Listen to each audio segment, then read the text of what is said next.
Siciid Cali Dacar oo kamida odayaasha iyo waxgaradka gobolka Togdheer ayaa taageero weyn u muujiyay hadallo ka soo yeedhay Boqor Cismaan Aw Maxamuud Buurmadow kaasi oo kaga hadlay muranka xisbiyada mucaaradka Somaliland iyo xukuumadda ee ku aadan xubnaha cusub ee komishanka doorashooyinka qaranka Somaliland. Siciid Cali Dacar waxa uu sidoo kale sheegay inay taageersan yihiin hadallada boqorkaasi isla markaasina uu beeshooda ku matalo. maanta waxaan doonayaa kelmad ka yiraahdo kelmadaas ku saabsan hadalkii xaaladda uu jeediyay ama shalayta uu jeediyay Boqor Cismaan Aw Maxamuud Buurmadow. boqorka waxaan leenahay hambalyo haddaan nahay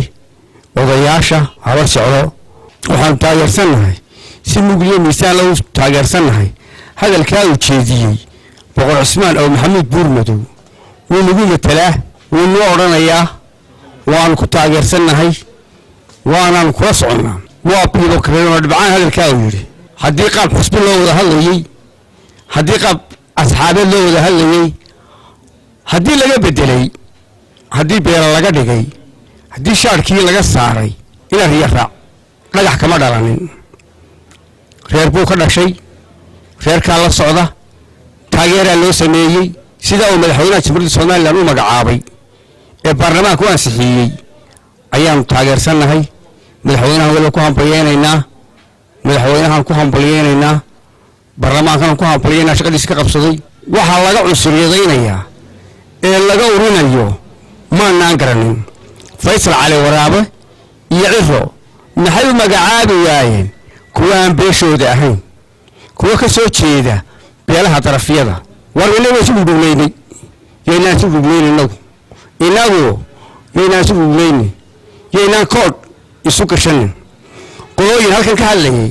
oo sidii horaayay min horaayay soo reebcaaha ay tagay waxaan leenahay haddii aflagaato tan boqorka aflagaadaysan waxa ka qaadi doontaan jawaaba hadalkiina ku haboon ka oran doona anagu sidii horaayay oo hadlay mayno cidna caay mayno waxaan saleenahay hadalka boqorku habar jecel ku matala habar jecel odaygeedii yahay habar jecel waxa way kula socota cid ka daba hadlaysa يعدي كرتا يعد بيني كرتانا ما شرته وحاول يدد كل غنبولة هاي وبقر كيجي وانكر رأسنا هاي ونقوم التلاه